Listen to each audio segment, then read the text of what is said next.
Vamos a ir a Ezequiel, capítulo 33. Ezequiel, capítulo 33. Nuestro título en esta mañana es Todos los caminos llevan a Roma. Ese es nuestro título. Todos los caminos llevan a Roma. Pero nuestro tema es atalaya. Sé una atalaya. Ezequiel, capítulo 33,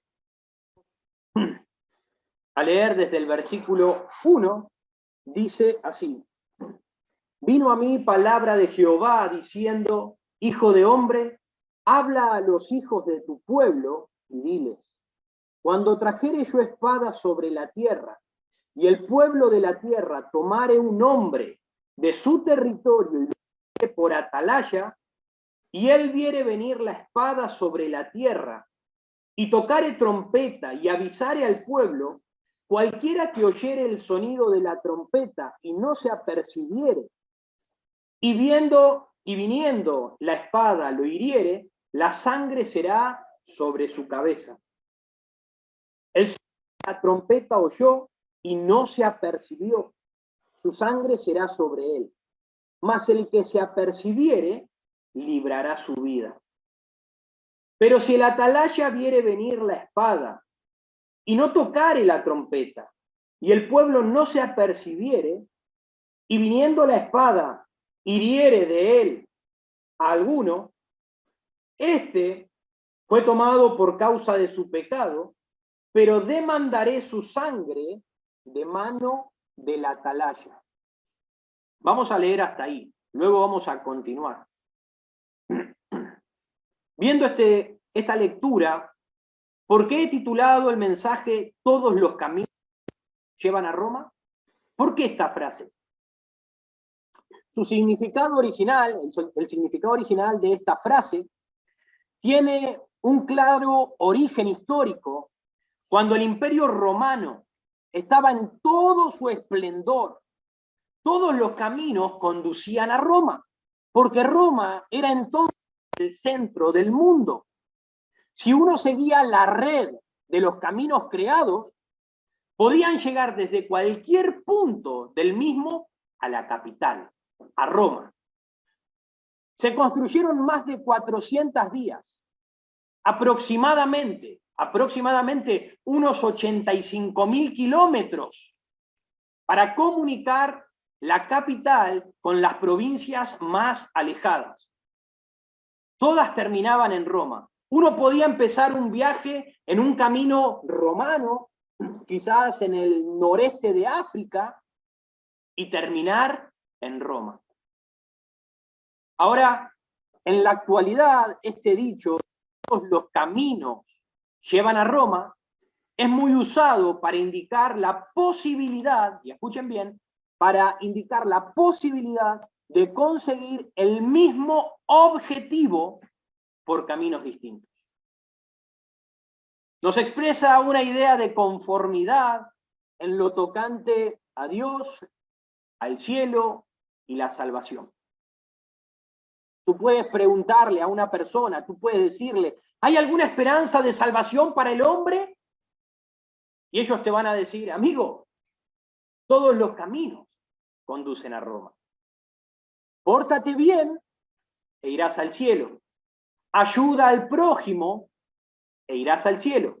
Adora a la Virgen María e irás al cielo. Trata con el budismo, trata con el hinduismo, con el islam o con cualquier otro santo y tú irás al cielo.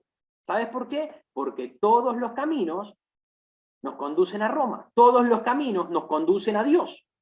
Eso es lo que trata de decir el hombre. Esto nos muestra claramente que el ser humano, en todos los tiempos, no solamente en los nuestros, en todos los tiempos, ha tratado de poner sus pensamientos e ideas por encima de lo que Dios dice. Por ejemplo, los israelitas, en el libro de Ezequiel, sostenían en primer lugar un tipo de pensamiento fatalista. ellos pensaban, ellos sostenían en su mente que estaban atrapados en su propia maldad, que Dios no estaba contento con verlos, y es más, estaba contento con verlos en. Si Dios lo quería de esta manera, teniéndolos en la maldad, y Él estaba contento que estén así, no había sentido aún en tratar de cambiar. Eso es lo que pensaban estos hombres. Miren lo que dice el versículo 11, ahí en el capítulo 33.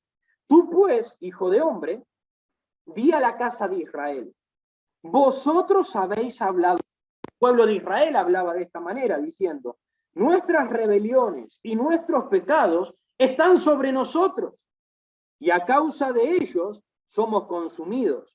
¿Cómo pues viviremos?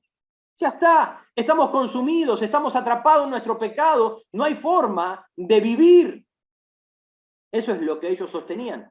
Pero claro, esta idea era rechazada por Dios, siendo que Él no quiere la muerte del impío. Miren lo que dice el versículo 11.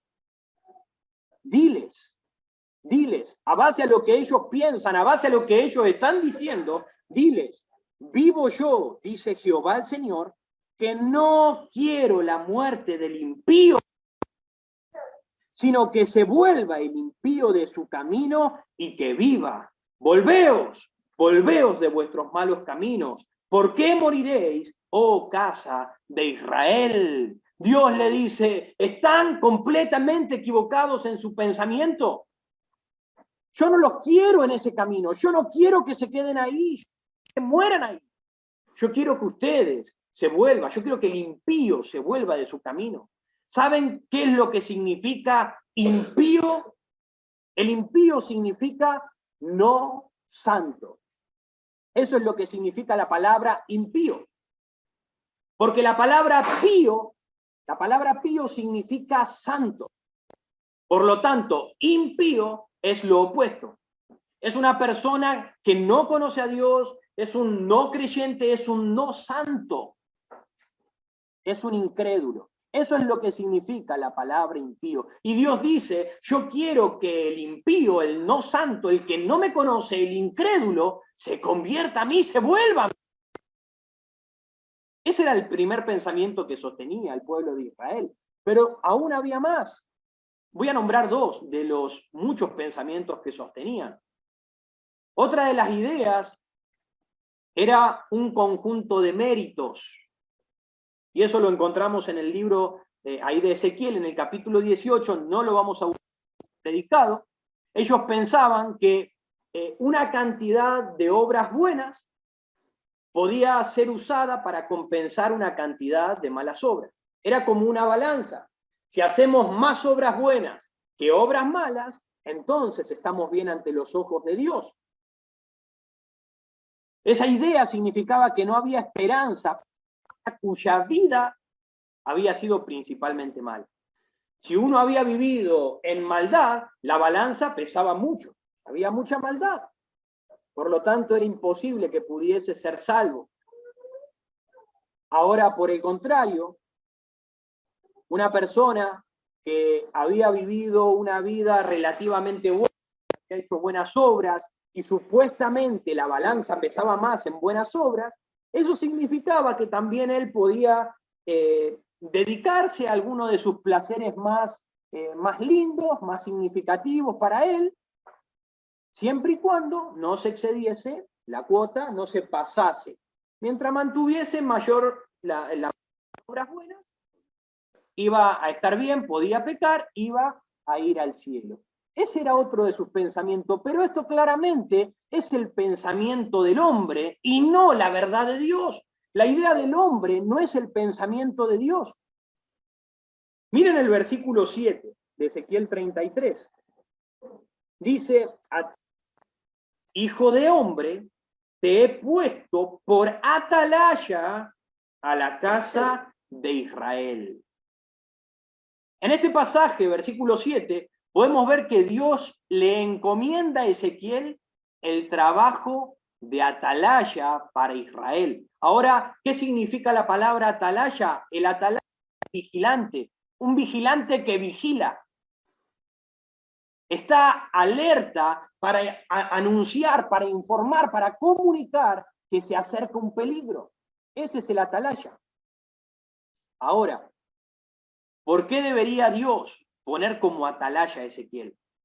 ¿Por qué Dios debía ponerlo para alertar del peligro que se avecina espiritualmente hablando, si ellos tenían un montón de dioses? ¿Por qué lo pone a Ezequiel para comunicarle cuál es el camino a la salvación, si en realidad todos los caminos conducen al cielo? ¿Por qué? ¿Por qué Dios toma a Ezequiel y le dice, atalaya, y tú vas a anunciarles el peligro espiritual que hay para ellos? Si todos los caminos conducen a Dios. Ezequiel es llamado por Dios para actuar como centinela para Israel. Este llamado de atención lo vemos en el libro de Ezequiel. 2 veces lo vemos. Lo vemos en este capítulo 33, como ustedes ven, en el versículo 7, a ti pues, hijo de hombre, te he puesto por atalaya a la casa de Israel. Pero también lo repite en otro capítulo. Acompáñenme rápido a Ezequiel capítulo 3. También dedicado al comienzo de esta serie de mensajes. Vamos rápidamente, no pierdan la marca en el 33 y en el 3, porque vamos a ir y venir por un momento. Ezequiel capítulo 3, en el versículo 17, dice, hijo de hombre, yo te he puesto por atalaya a la casa de Israel.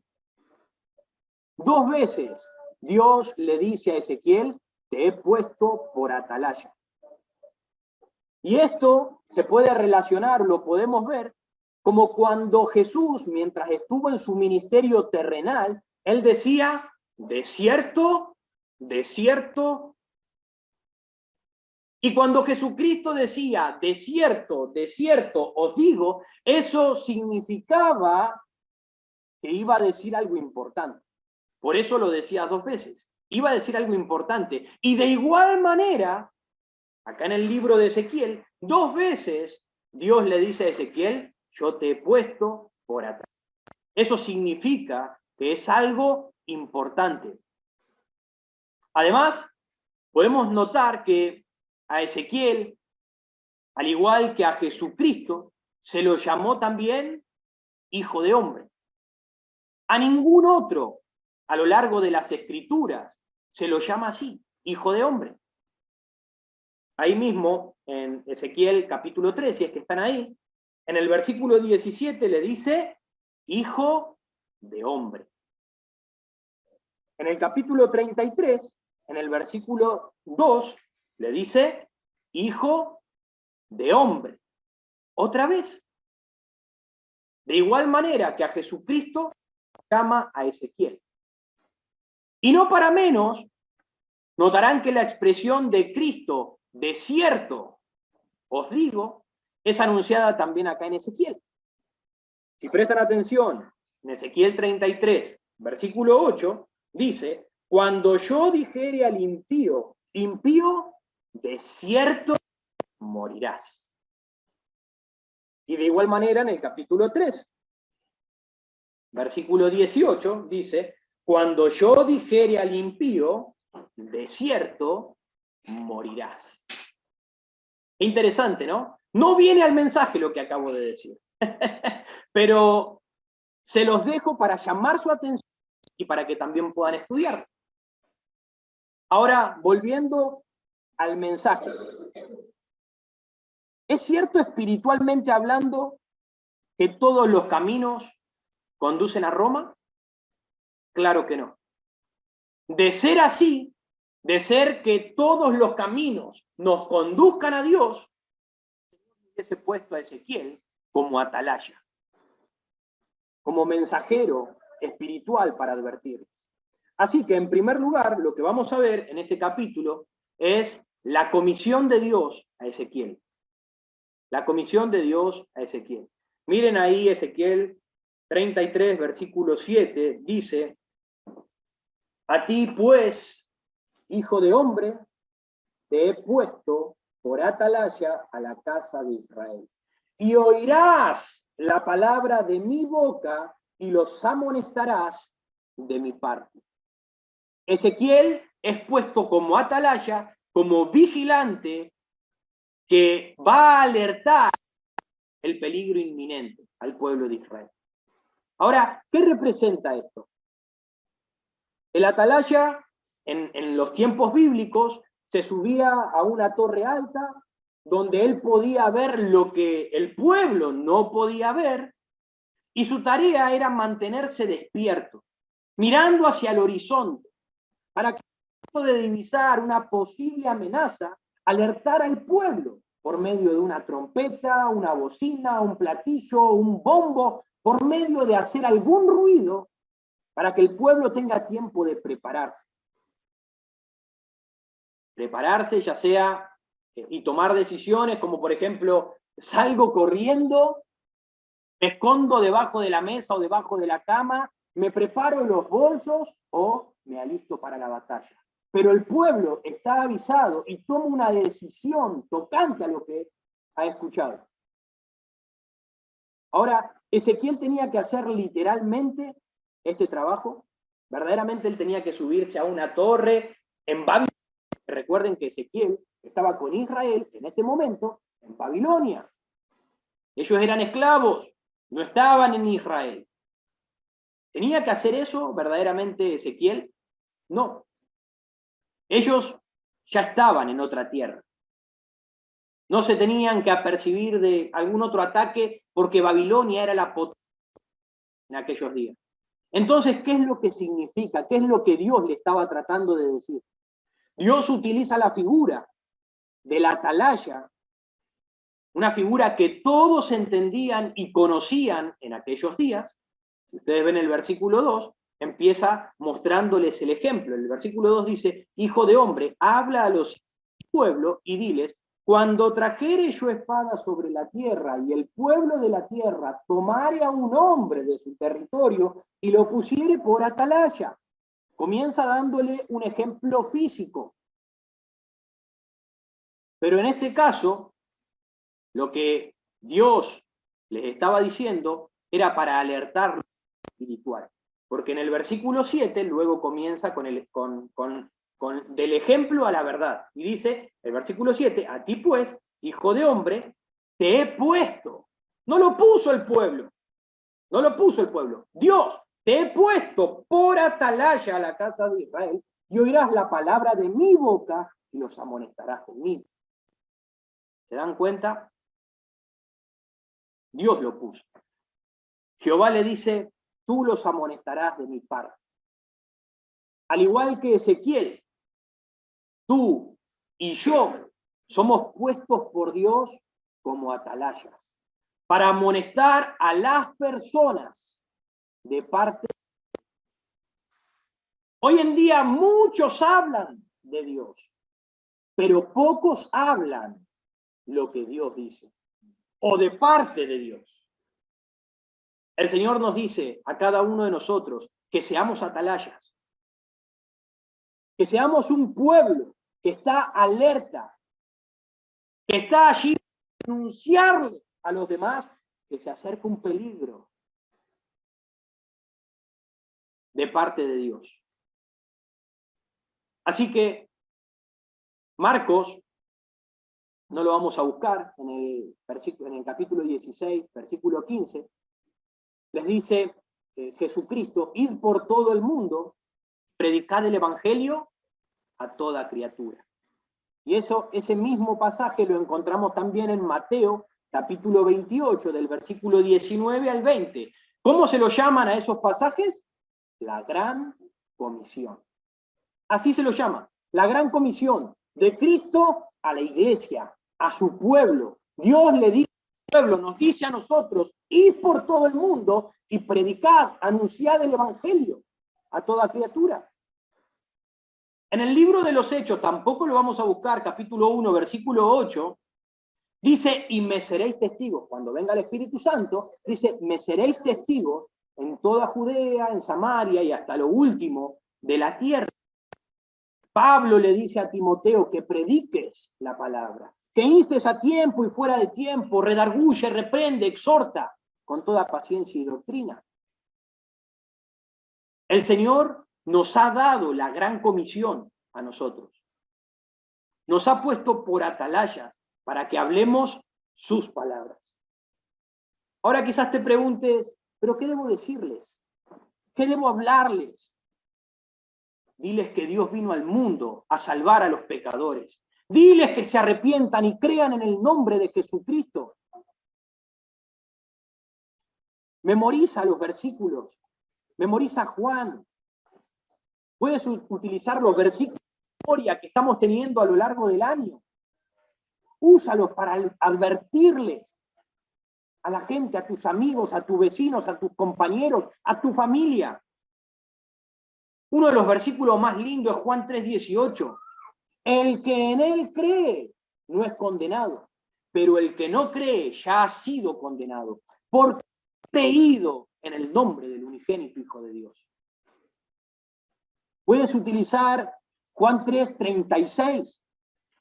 El que cree en el Hijo tiene vida eterna, pero el que rehúsa a creer en el Hijo no verá la vida, sino que la ira de Dios está sobre él.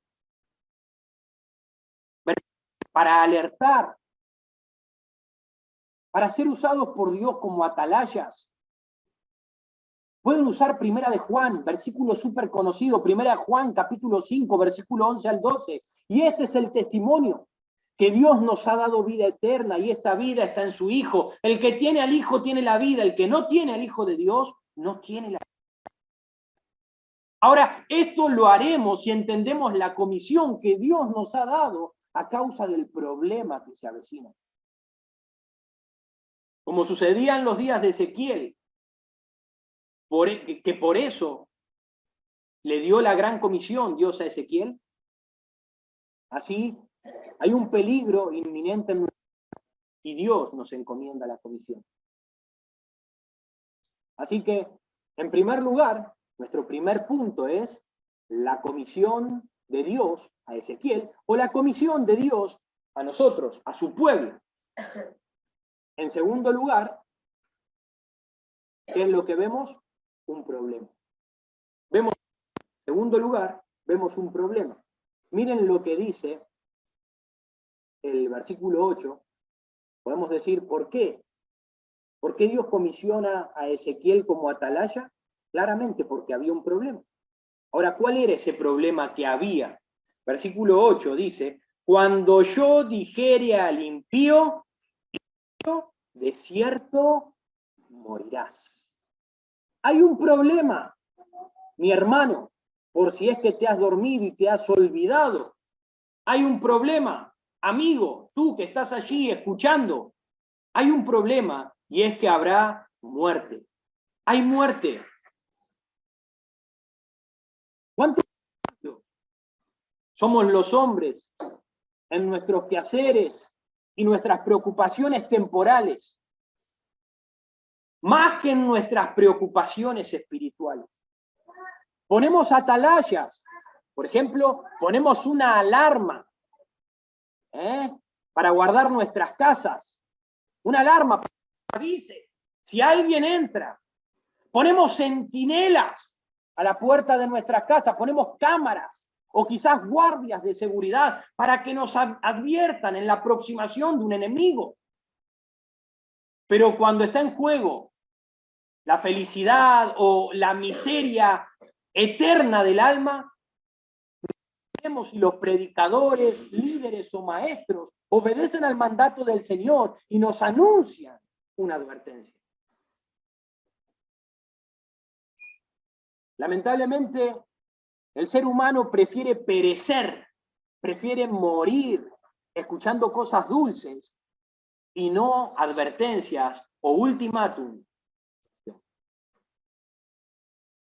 Pero debes conocer que Dios dice que los cobardes e incrédulos, los abominables y homicidas, los fornicarios y hechiceros, los idólatras y todos los mentirosos tendrán su parte en el lago que arde con fuego y azufre.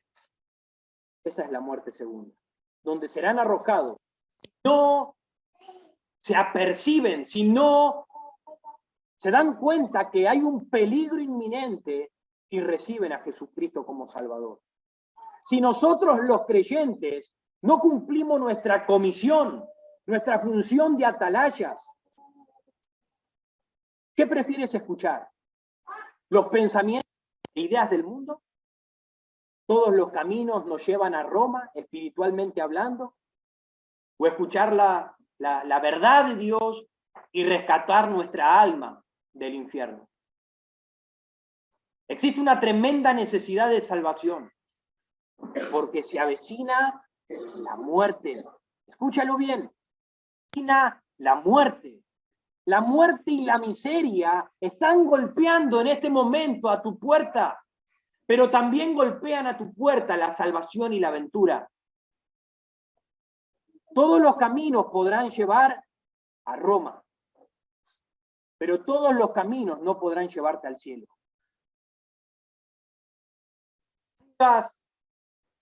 Lindas palabras, pastor. Por poco me persuades. Por poco me convences a ser salvo.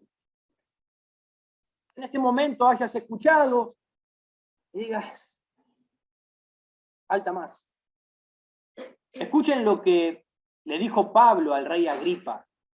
Quisiera Dios, amigo mío, tú que escuchas, quisiera Dios que por poco o por mucho, no solo tú, sino todos los que hoy me oyen, fuesen hechos tal cual yo soy, excepto estas cadenas, decía Pablo. Dios quiere que ustedes sean salvos. Por poco o por mucho. Que crean. Judas decía, algunos que dudan, convencerlos. Cree.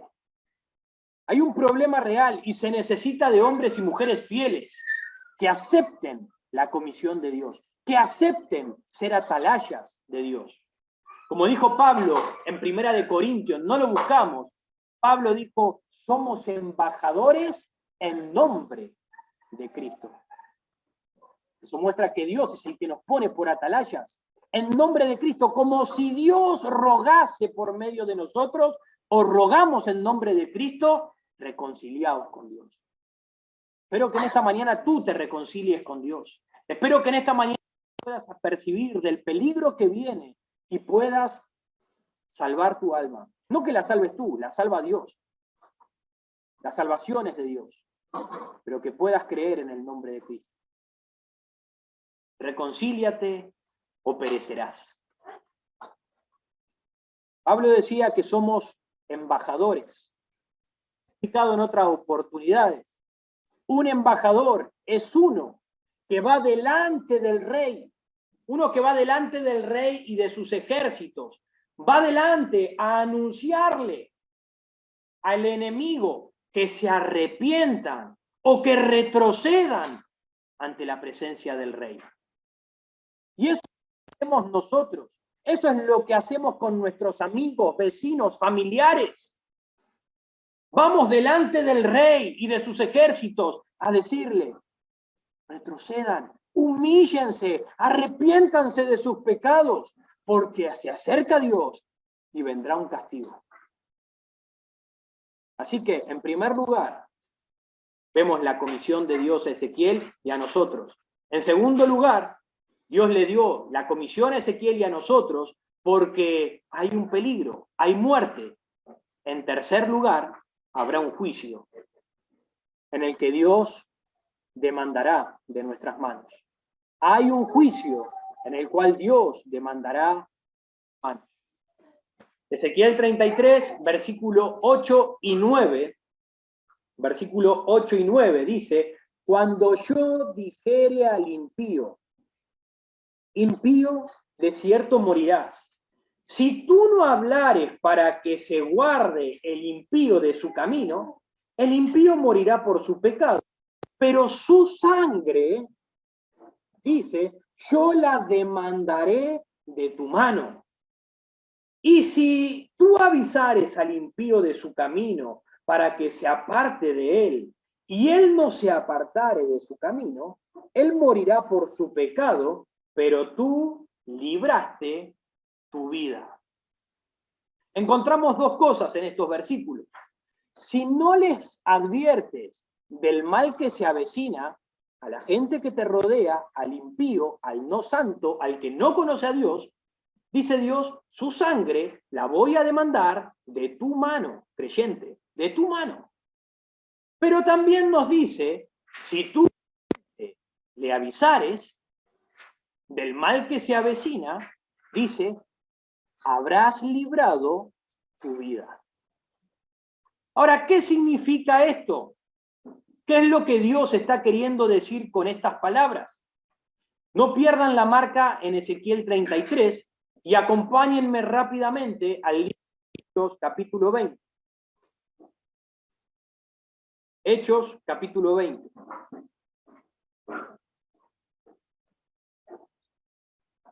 Hechos, capítulo 20. No pierdan la marca en Ezequiel. Versículo 26 dice, Pablo habla a los hermanos, le dice, por tanto, yo os protesto en el día de hoy que estoy limpio de la sangre de todos, porque no he huido a anunciaros todo el consejo de Dios. Y perdón que diga, pero no ciertamente es a los hermanos. Recién acabo de decir a los hermanos. Me retracto. Porque entre ellos había gente que no conocía al Señor. Y por eso les dice, yo estoy libre. Estoy limpio de la sangre también de estas personas. Ahora, ¿qué quiere decir esto? Estoy limpio de la sangre de todos. Para poder entenderlo, necesitamos entender un poco de la hermenéutica. La hermenéutica son las de la interpretación bíblica. La hermenéutica nos habla del uso variado de las palabras. Por ejemplo, hay palabras que en algún texto significan una cosa y en otro hace referencia a otra cosa. Por ejemplo,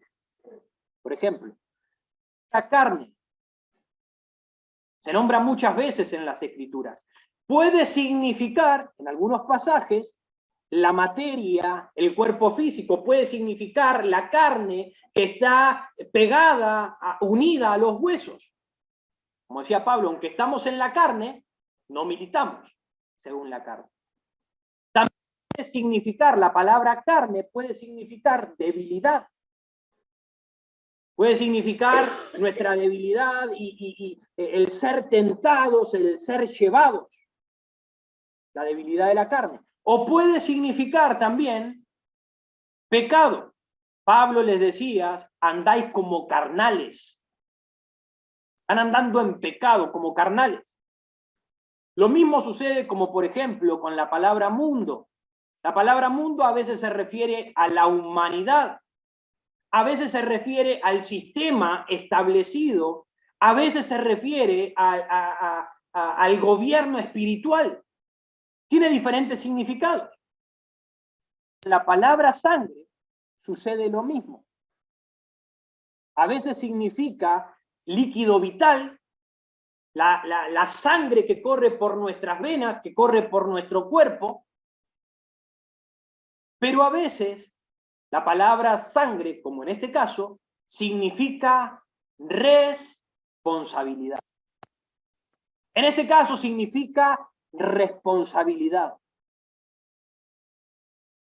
En Génesis capítulo 4, no lo vamos a buscar, allí ustedes recordarán la historia de Caín y Abel, donde Caín y Abel eran hermanos, hijos de Adán y Caín le llevó a Dios una ofrenda del producto de la tierra, mientras que Abel le llevó a Dios una víctima, un sacrificio, un reemplazo, le llevó un cordero. Dice la Escritura que a Dios le agradó el sacrificio de Abel y no el de Caín. Le agradó el de Abel por causa de que Abel le trajo un sustituto. A causa de que Abel le trajo un sacrificio, derramamiento de sangre. Mientras que Caín le trajo su propio trabajo. Pero Dios le dijo, ¿por qué te ensañas? ¿Por qué te enojas? Si hicieres bien, las cosas pueden cambiar. Pero sucedió que Caín, por celos, por envidia, lo toma a su hermano Abel, lo invita a caminar por el campo, y allí le quita la vida a su hermano.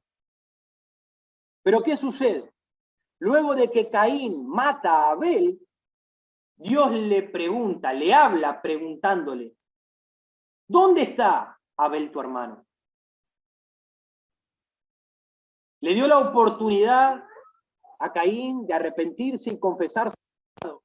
Pero la respuesta de Caín fue, no sé, ¿soy yo acá, acaso guarda de mi hermano? En otras palabras, altaneramente le dijo, ¿acaso soy su cuidador, soy su cuidador, soy yo su guardaespaldas? El Señor le dijo, ¿qué has hecho? ¿Qué es lo que has hecho? Y le dijo, la voz de la sangre de tu hermano clama a mí desde la tierra. La voz de la sangre de tu hermano clama desde la tierra. En otras palabras, Dios le dijo, tú eres el responsable de esta sangre. Un día cuando estemos en la presencia del Señor, Él nos llamará a cuentas por los que no conocieron a Dios. Nuestros vecinos, nuestros amigos, nuestra familia, nuestros compañeros. ¿Por qué nunca les hablaste? ¿Por qué nunca les hablamos? ¿Por qué nunca les hemos apercibido? Quizás tú en este momento digas, es que no le hablé por respeto a él. Por respeto, yo sé que él no cree y por respeto no le he hablado. No le hablé para que él no se enoje. Por eso es que trato de no hablar de religión. Recuerda una cosa, Dios lo demandará de tu mano. Es tu responsabilidad hablarle a la gente que te rodea.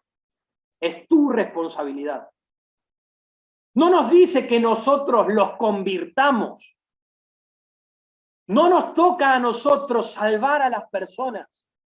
A nosotros nos toca amonestarlos. A nosotros nos toca hablar en nombre de Dios, arrepentidos y creer en el Señor Jesucristo. Como el versículo 11, diles, esto es lo que nos toca, diles, vivo yo, dice Jehová el Señor, que no quiero la muerte del impío. Esto tú debes decirle, sino que vuelva el impío de su camino y que viva. Volveos, volveos de vuestros malos. Eso es lo que a nosotros nos toca. Y si no lo haces, recuerda que un día Dios lo demandará de tu mano. El versículo 6 del 33, versículo 6 dice, pero si el atalaya viere venir la espada y no tocare la trompeta, y el pueblo no se apercibiere, y viniendo la espada hiriere a alguno, este fue tomado por causa de su pecado, pero demandaré su sangre de mano del atalaya. Ciertamente a la persona que tú no le hables, morirá por su pecado, morirá por su pecado, pero la responsabilidad ha sido tuya y Dios la demandará de ti. Y quizás tú digas, como dice en el versículo 20, dijisteis, no es recto el camino del Señor. ¿Por qué el Señor lo va a demandar de mi mano? ¿Por qué el Señor tiene que hacer esto? El Señor dice, yo os juzgaré. Oh casa de Israel, a cada uno conforme a sus caminos. Creyentes, no lo culpemos a Dios. Escuchemos las palabras de Dios por medio de Jeremías.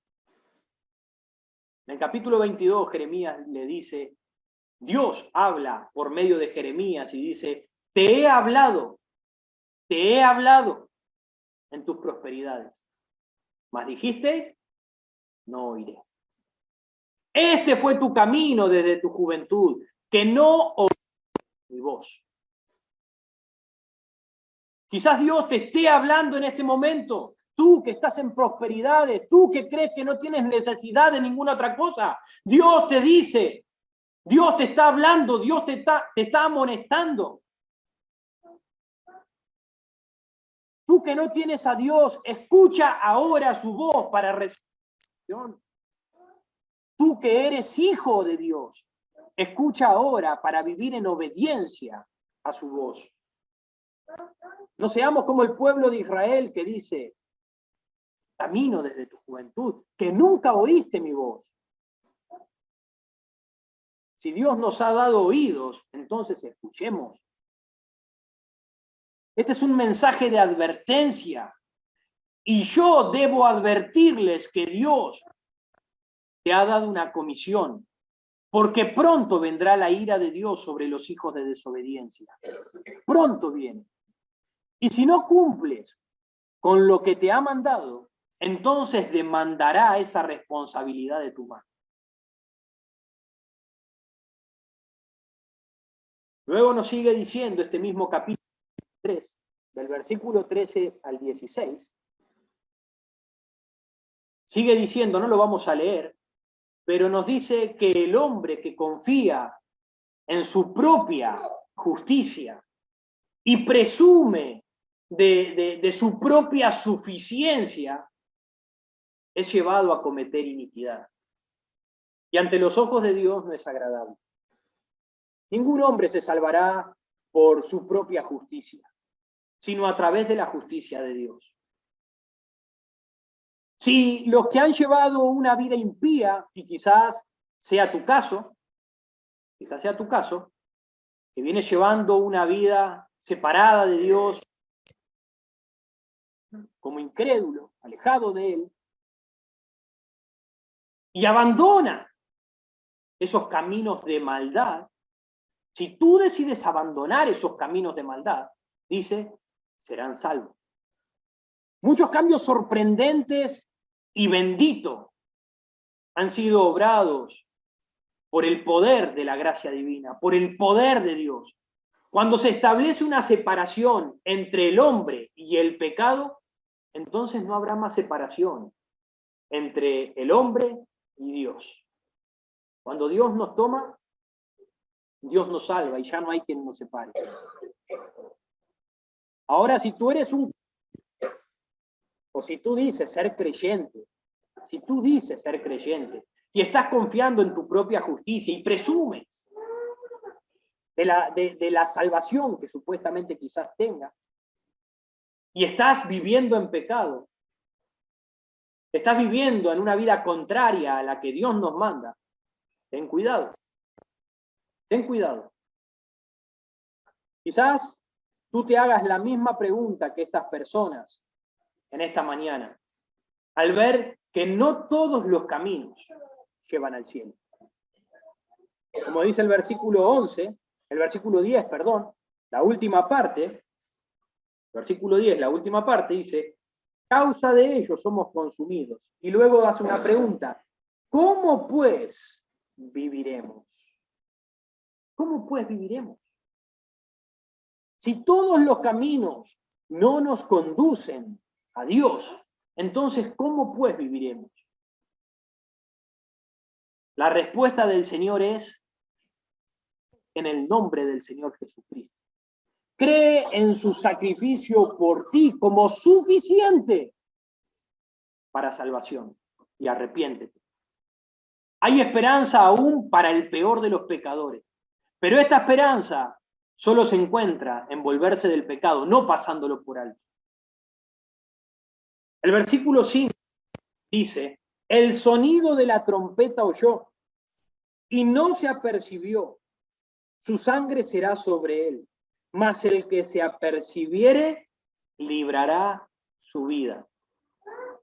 Espero que muchos seamos los que hagamos tocar la trompeta. Espero que muchos se aperciban del sonido de la trompeta y salven sus vidas de la muerte mediante el camino que Dios ha provisto por su sola gracia. Espero que muchos estemos limpios de la sangre, estemos libres de la responsabilidad en la presencia del Señor. Así que oremos unos por los otros, para que el Señor nos abra puertas para la palabra, como decía Pablo, para que seamos atalayas, a fin de dar a conocer el misterio de Cristo y manifestarlo con poder y autoridad, como Él debe ser manifestado. Nosotros debemos hablar de Él, porque se avecina muerte, y si no apercibimos, seremos responsables del juicio. La gente debe saberlo. Luego de eso, es su problema. Tú habrás librado tu alma. Así que, habla de Cristo. Folleto, anímate a compartir del Señor. Todos los caminos llevan a Roma, pero solo uno lleva al cielo. Lo voy a volver a repetir. Todos los caminos llevan a Roma, pero solo uno nos llevará al cielo. Jesucristo dijo, yo soy la verdad y la vida, nadie viene al Padre si no es por mí. Así que sé una atalaya de Dios. Vamos a cerrar nuestros ojos, inclinar nuestras cabezas y vamos a orar. Precioso Dios, Padre Santo, gracias por la palabra, Señor, gracias por apercibirnos. Gracias, Señor, por darnos esta comisión a nosotros, tus hijos, para advertir al mundo, Señor, de la muerte que se avecina. Ayúdanos a librar nuestra alma del juicio, Señor. Ayúdanos a anunciar este mensaje para que muchos puedan creer y salvar sus vidas, Señor. Padre, ayúdanos a obedecerte, a escucharte. Allí con las cabezas gachas, los ojos cerrados, hermanos. A los creyentes, tú que eres un hijo de Dios, conviértete en una atalaya. Dios te ha dado una comisión, Dios te ha comisionado a ti para que anuncies a la gente que te rodea, a ti, a tu hermano, a tu hermana, a tus padres, quizás a tus hijos, a tus abuelos. Háblales, no temas. Dios te puso a ti por atalaya. Háblale a tus compañeros de trabajo, por más que se burlen de ti. Anúnciale, libra tu alma de la condenación de ellos. A tus vecinos.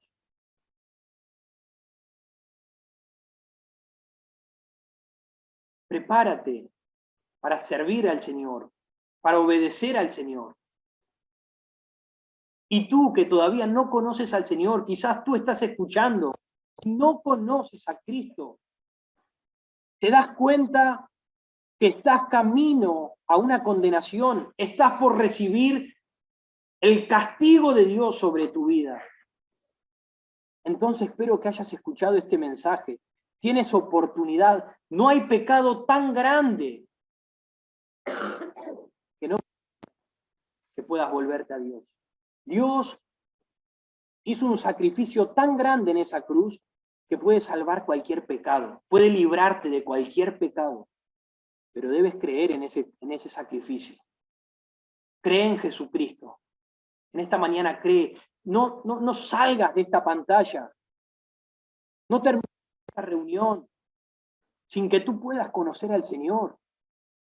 Yo ya te he advertido y ciertamente yo estoy libre de tu sangre. Yo estoy libre, ya no es mi responsabilidad, ahora es tu responsabilidad tomar esa decisión. Espero que hoy le recibas. Tienes que creer en el nombre de Jesucristo. Vuélvete a Él. Vive para Él. Jesucristo dijo, si alguno quiere venir en pos de mí, niéguese a sí mismo. Tome su cruz y sígame.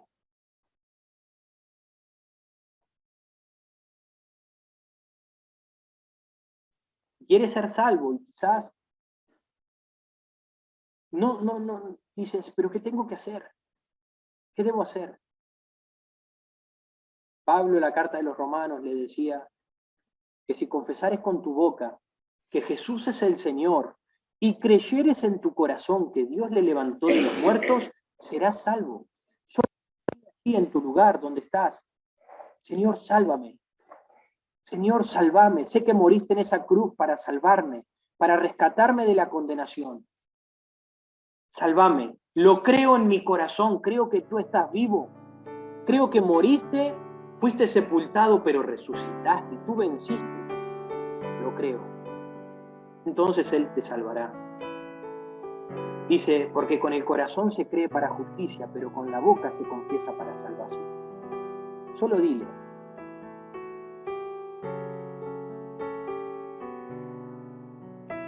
Me gustaría que, si hay alguno que en esta mañana conozca al Señor, que luego me lo haga saber.